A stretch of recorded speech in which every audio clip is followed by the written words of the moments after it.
Hey, wanted to show you our new component, tab component, which allows you to have something similar to this one. So you have a list of maybe features or things you want to kind of present, but then you don't want to have all those images displayed at once.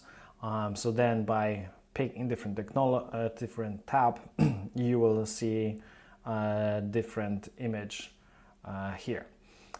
So that's the one configuration. The other configuration could be like this. So you can add additional description to this component, and you will have also the video option in here. So user can actually kind of see more in details what's going on in here. So they can really kind of interact with this component.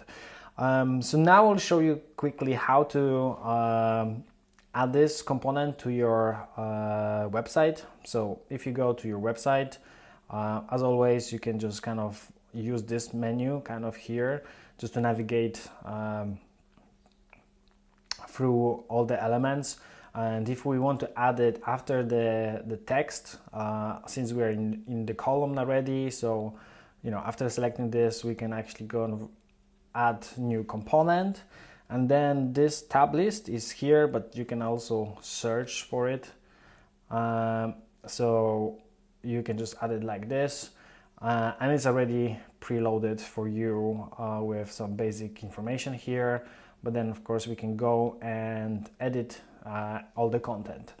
So going to editing, the option here, and we can update the video, we can add more rows, and of course we can change the text, and then we can update the videos as well in here,